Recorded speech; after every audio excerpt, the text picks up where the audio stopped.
Milestone ট্র্যাজেডিতে দগ্ধ ও আহতদের চিকিৎসা সহায়তা দিতে সিঙ্গাপুর মেডিকেল টিমের পাশাপাশি জাতীয় বার্ন অ্যান্ড প্লাস্টিক ইনস্টিটিউট পরিদর্শন করেছে ভারতের ৩ সদস্যের চিকিৎসক দল। রোববার থেকে নবম থেকে দ্বাদশ শ্রেণীর শিক্ষার্থীদের জন্য সীমিত পরিসরে শিক্ষা কার্যক্রম শুরু করবে মাইলস্টোন স্কুল অ্যান্ড কলেজ। তবে তাদের মানসিক চাপ কাটিয়ে উঠতে সময় লাগবে বলে মনে করছেন অভিভাবক ও শিক্ষার্থীরা। নাজিব বেগ জানাচ্ছেন।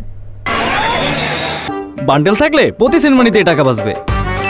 বিকাশ সেনমানি বান্ডেল কিনে জিতুন প্রতি লেনদেনে। মাইলস্টোন স্কুল অ্যান্ড কলেজে ভয়াবহ বিমান বিধ্বস্তের ঘটনায় জাতীয় বার্ন অ্যান্ড প্লাস্টিক সার্জারি ইনস্টিটিউটে যারা চিকিৎসা নিচ্ছেন তাদের ৮ জনের অবস্থা সংকটাপন্ন, গুরুতর অবস্থা ১৩ জনের, বাকিদের অবস্থাও আংশিক গুরুতর। সিঙ্গাপুর মেডিকেল টিমের পর সকালে বার্ন ইনস্টিটিউটে আসে ভারতের মেডিকেল টিম। দগ্ধ ও আহতদের চিকিৎসার নানা দিক সম্পর্কে আলোচনা করেন তারা। শিগগিরই চীনের একটি চিকিৎসক দল ঢাকায় আসার কথা রয়েছে। বিকৃত হয়ে যাওয়া ৬ জনের মরদেহ শনাক্তে ১১ জনের ডিএনএ নমুনা সংগ্রহ করেছে সিআইডি। এদিকে ২৭ জুলাই থেকে সীমিত পরিসরে নবম থেকে দ্বাদশ শ্রেণীর ক্লাস চালুর সিদ্ধান্ত নিয়েছে মাইলস্টোন কর্তৃপক্ষ।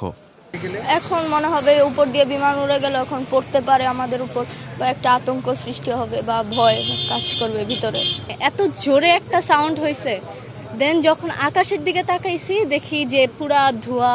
যারা মা বাবা এই জিনিস টলারেট করতে পারবে না। আমার দাদা মারা গেছে বা দাদি মারা গেছে, আমার চোখ দিয়ে পানি আসে না, কিন্তু এই ভিডিওগুলি দেখা মাত্র কলিজা ফাইটা কান্না আসতেছে। পরবর্তীতে ধাপে ধাপে অন্যান্য শ্রেণীর কার্যক্রমও চালু করতে চায় প্রতিষ্ঠানটি। নাজিব বেগ, চ্যানেল আই, ঢাকা।